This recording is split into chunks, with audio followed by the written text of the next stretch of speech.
वंदे शंभुमुमापतिं सुरगुरुं वंदे जगत्कारणं वंदे पन्नगभूषणं शशिधरं वंदे पशूनां पतिं वंदे सूर्यशशाङ्कवह्निनयनं वंदे मुकुन्दप्रियं वंदे भक्तजन आश्रयं च वरदं वंदे भक्तजन आश्रयं च वरदं वंदे शिवं शंकरं. Friends, yoga is to enjoy. It is not to be gloomy. It is not to be sorrowful. It is not to be distressed. It is not to be dejected. It is not to be worried. We must be highly enthusiastic, and every bit of activity we must be enjoying. Whether you speak or sing, it is a source of enjoyment.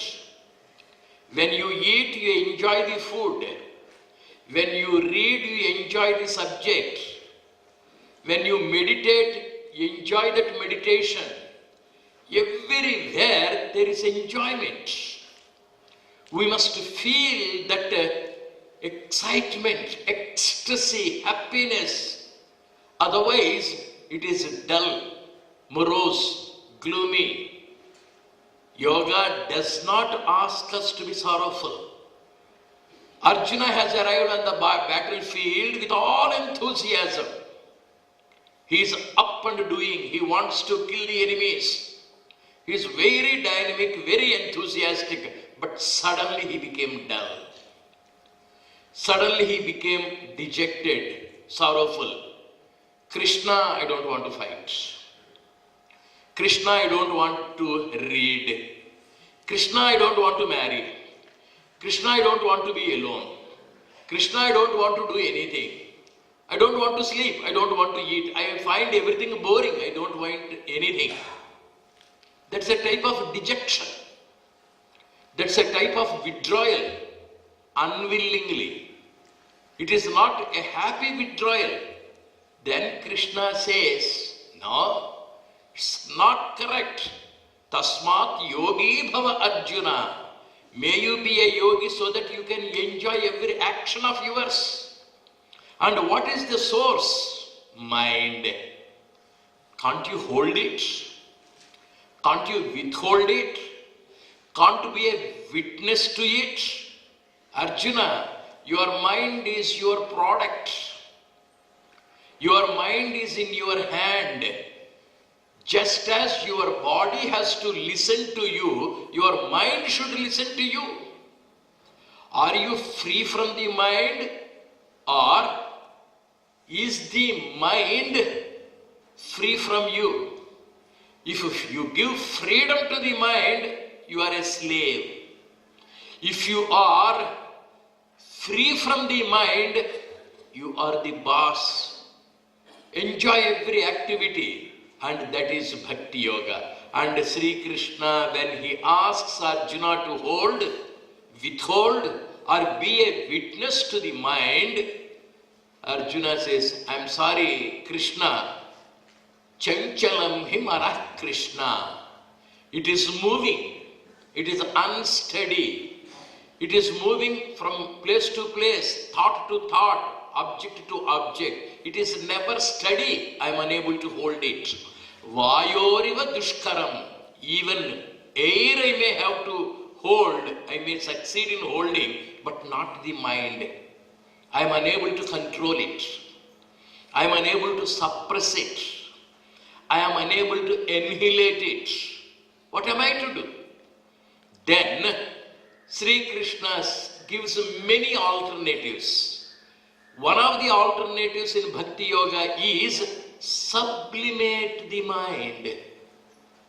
Why do you try to hold it? Enjoy that. How? Asamsayam mahabaho mano durnigraham. Krishna's words. No doubt, Arjun, what you say is true. Mind cannot be kept under control. Mano durnigraham, it cannot be controlled. Nigraham is very difficult. And it can be practiced to hold it for a while.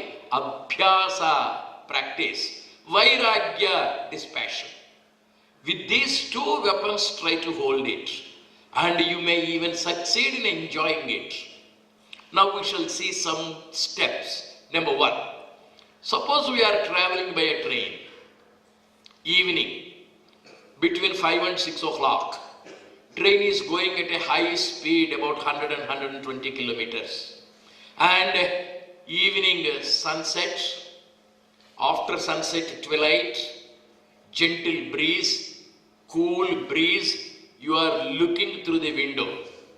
And you feel like stretching your palm a little outside the window. You stretch it. Inside the compartment it is all warm. Outside the compartment, when you stretch your palm to the breeze, it is very pleasant to feel. Cool breeze. You stretch your arm, project your palm, and feel the blow of wind, gentle touch of the wind. You are very, very happy. Then you try to hold the wind. You close your palm, close your fist. You do not succeed in having the wind in your hand. On the other hand, there may be sweat in no time. You fail in the attempt. You lose the enjoyment. You have the difficulty and you will have sweat inside. What is to be done? Again, stretch the palm. Stretch the fingers. Again, you will feel the gentle breeze. You feel the cool weather. Similarly, when you try to hold the mind, it is strenuous.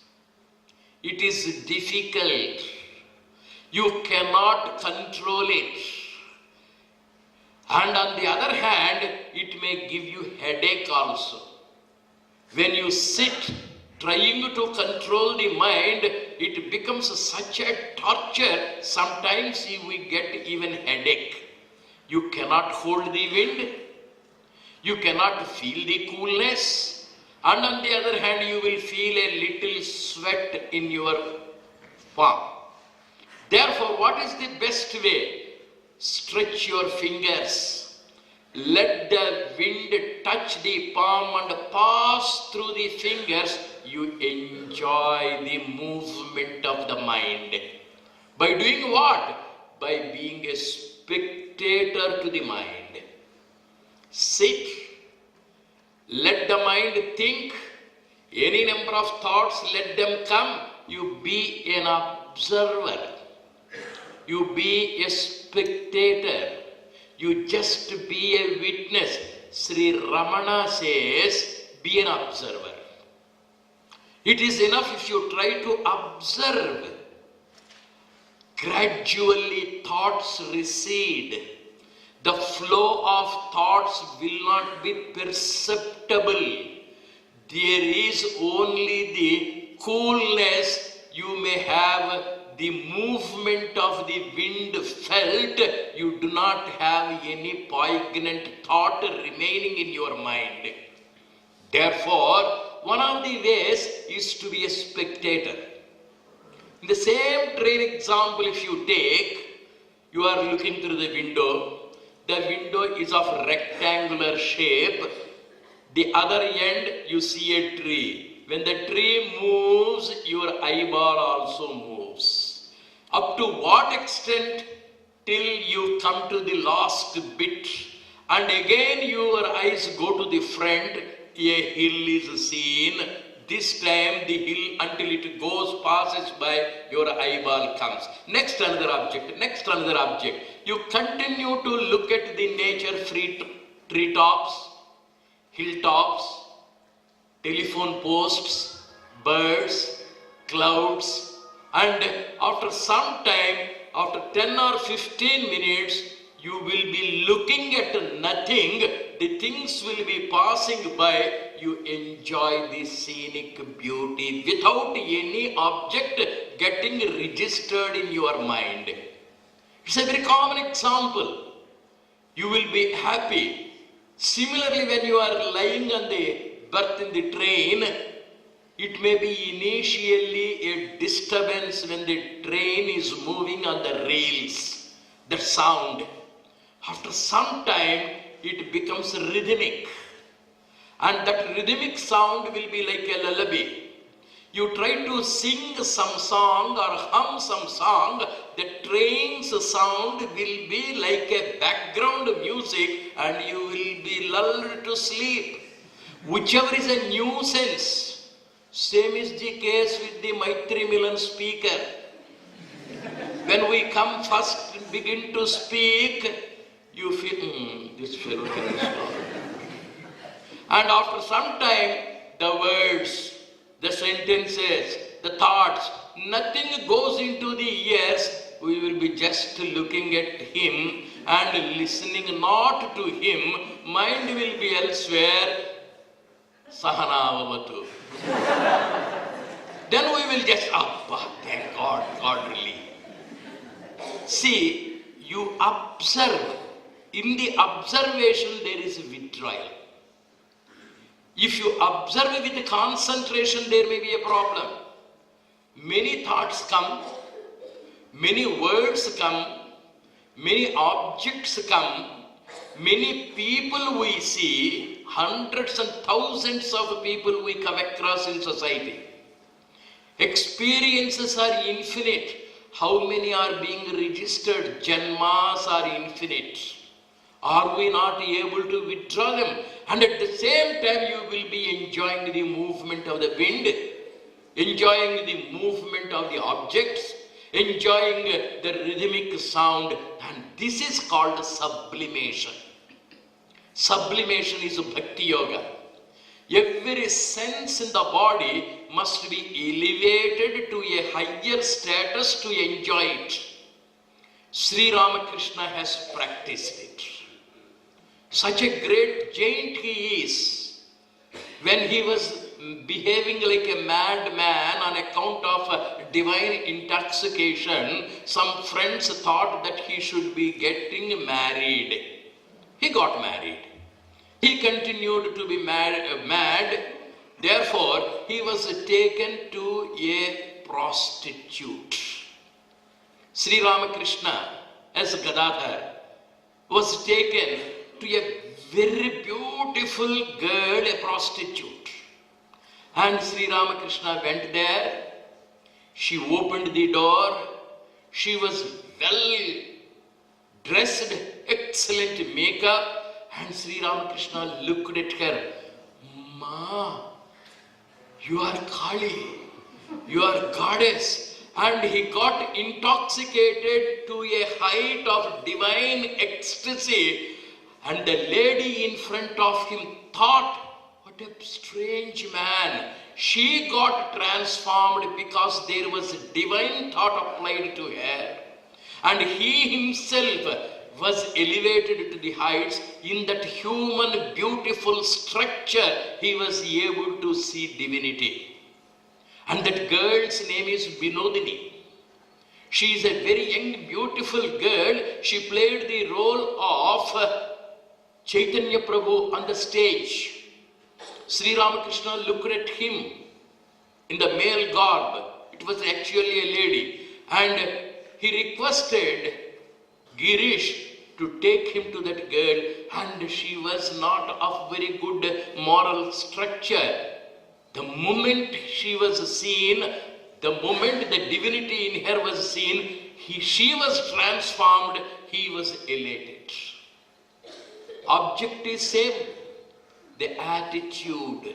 When there is divinity applied, there is elevation. And that is called sublimation. You need not suppress it. You enjoy that wind. You enjoy that object. You enjoy that sound. You enjoy every experience. And Sri Ramakrishna was able to feel that divinity. One day, he was enjoying his meditation. It happened to be Mahashivratri. There was a drama troupe in that village. They wanted to play the drama Shiva Leela, the sport of Lord Shiva. Many incidents they collected, and right from 10 o'clock in the night till 6 o'clock in the morning, the whole night they would be playing that Shiva Leela dance or drama.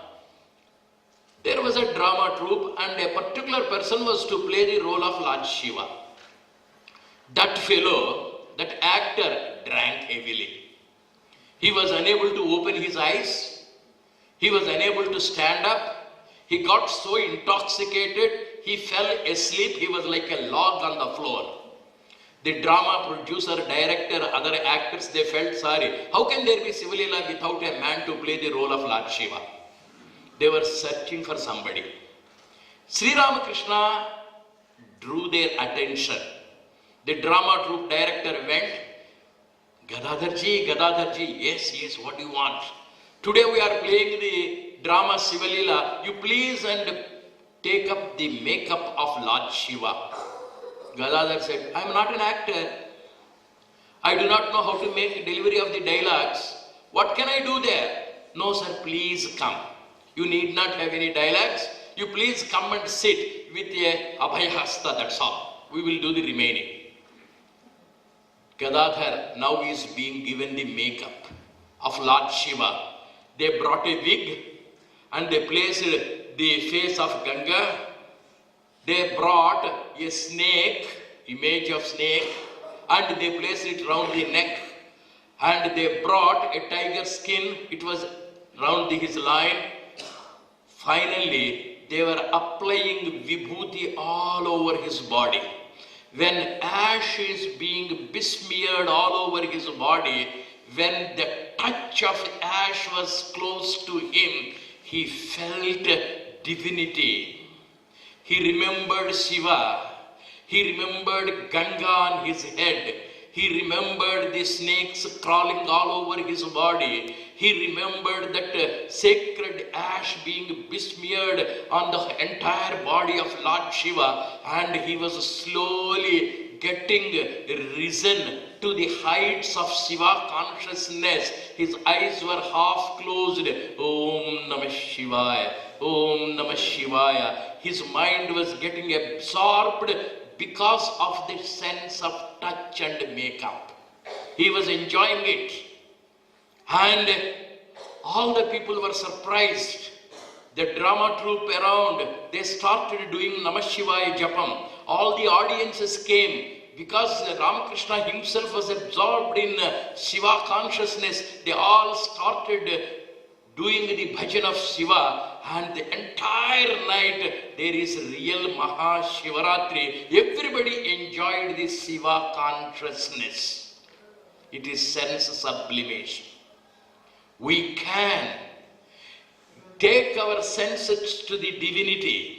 We need not suppress the mind. We need not control the thoughts. We need not kill the mind. We allow the mind to go towards divinity.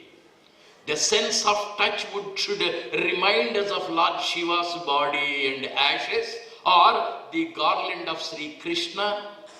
Every bit of our thought can be associated with the divine image. Then we enjoy every activity. You enjoy the wind. You enjoy the experiences. You enjoy the movement of the objects. You enjoy your thoughts. You enjoy your lessons. You enjoy your every activity when everything is divine. Everything is divinized, sublimated. Bhakti Yoga is the surest, easiest, sweetest, simplest way to rise to the divine heights by the grace of Lord Sri Krishna. Let us try to cultivate that divinization of the mind, sublimation of the senses, and we will enjoy the ecstasies in happiness may we now meditate on Sri Krishna ever smiling and dancing and singing so that we can become real devotees. Hari Om Tat Sat. Now let us meditate.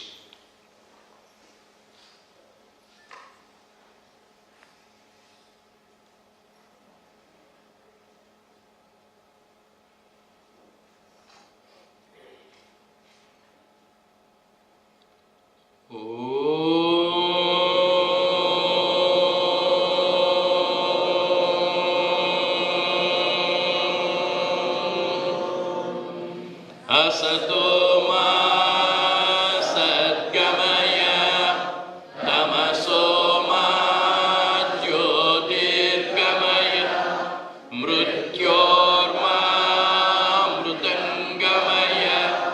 Om Shanti Shanti Shanti. Sarve bhavantu sukhinah. Sarve santu niramaya. Sarve bhadrani pashyantu.